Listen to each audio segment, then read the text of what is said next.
Start करते हैं metallurgy से। मेटलर्जी मतलब क्या समझते हो? समथिंग कि मेटल्स और नॉन मेटल्स का एक जो ये होगा ग्रुप, उसको हम बोल सकते हैं मेटलर्जी।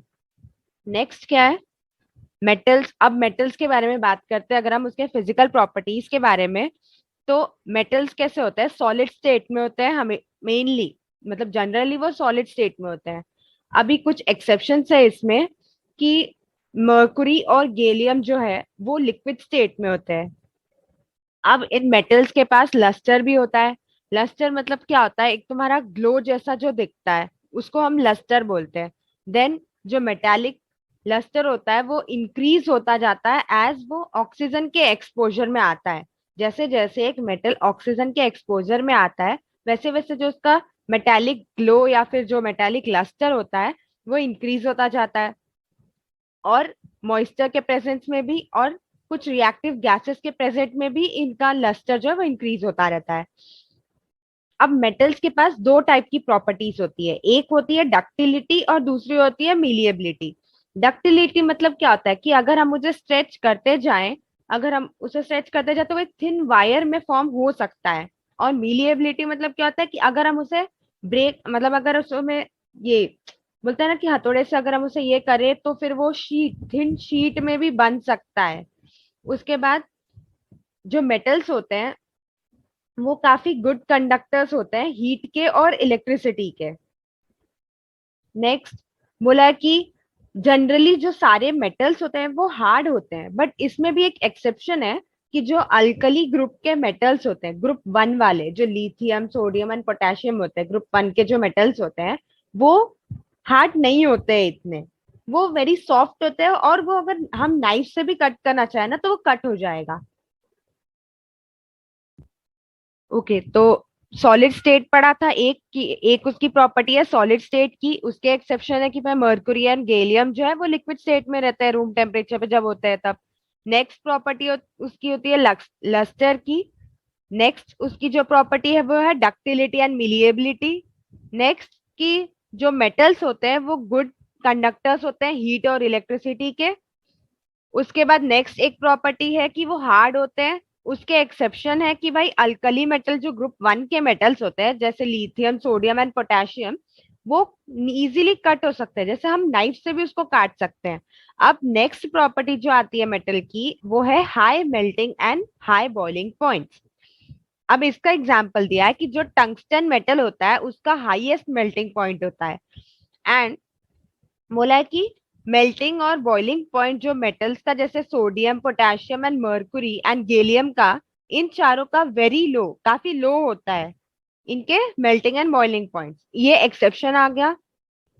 देन अब बोला है कि जब हम मेटल को ऐसे स्ट्रक करते हैं, मतलब किसी चीज से हिट करते हैं, तो एक साउंड प्रोड्यूस होता है। अब ये जो मेटल्स होते हैं जो ऐसे साउंड प्रोड्यूस कर पाते हैं जब उनको स्ट्रक करते हैं, तो उस मेटल को बोलते हैं सोनोरिटी। देन इस मेटल्स को बोलते हैं sonorous metals. Then next is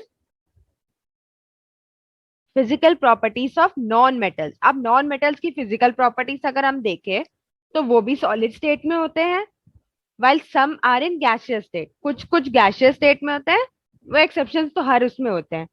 अब इसका एक्सेप्शन क्या बोला है कि सॉलिड स्टेट में तो होते ही है, गैसियस स्टेट में भी होते हैं, बट अब एक एक्सेप्शन आ गया दैट इज ब्रोमीन, वो लिक्विड स्टेट में होता है। Then next is non metal do not possess lustre. इनके पास कोई लस्टर नहीं होती है। लस्टर मतलब क्या था कि जो भी मेटल है वो सॉफ्ट ऐसे ग्लो जैसा दिखाएगा, तो इनके पास वो लस्टर नहीं होती है। पर इसका एक एक्सेप्शन है दैट इज आयोडीन। अब आयोडीन के पास क्रिस्टल्स के जैसा शाइनी एक लस्टर प्रेजेंट होता है आयोडीन में।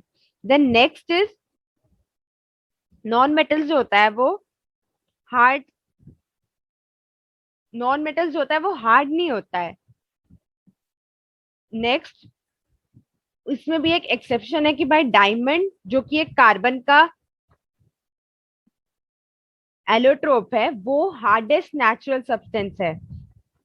नेक्स्ट नॉन मेटल के पास लो मेल्टिंग पॉइंट और लो बॉइलिंग पॉइंट होती है, मेटल्स के पास हाई मेल्टिंग और बॉइलिंग पॉइंट है।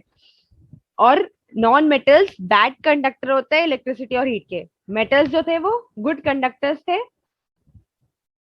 अब इसमें एक एक्सेप्शन है कि नॉन मेटल्स, इन्होंने तो बोल दिया कि भाई नॉन मेटल्स बैड कंडक्टर्स होते हैं इलेक्ट्रिसिटी और हीट के, बट इसमें भी एक एक्सेप्शन है कि जो ग्रेफाइट है ना, एन एलोट्रोप ऑफ कार्बन, ये भी एक कार्बन का ये है, ये गुड कंडक्टर ऑफ इलेक्ट्रिसिटी है, मतलब ये अच्छा खासा इलेक्ट्रिसिटी को कंडक्ट कर सकता है ग्रेफाइट, तो ये यहाँ पे नॉन मेटल में एक एक्सेप्शन आ गया। नेक्स्ट पढ़ते हैं chemical properties of metals. Metals are reactive, reactive है मेटल्स, लूज इलेक्ट्रॉन्स इजीली, जो मेटल्स होते हैं वो इलेक्ट्रॉन्स को इजीली लूज कर देते हैं, और पॉजिटिव चार्ज होता है कोई अब इलेक्ट्रॉन्स का क्या होता है एक, कि अगर वो मेटल्स इलेक्ट्रॉन्स लूज कर दे रहे हैं तो फिर वो पॉजिटिव हो जाते हैं, अगर गेन कर रहे हैं तो उनके ऊपर एक नेगेटिव चार्ज आ जाता है। तो अब इस केस में क्या हो रहा है कि ये लूज कर देने इलेक्ट्रॉन्स, तो एक पॉजिटिव चार्ज आ जाता है इनके ऊपर, इसलिए मेटल्स को क्या बोलते हैं, इलेक्ट्रोपॉजिटिव एलिमेंट्स।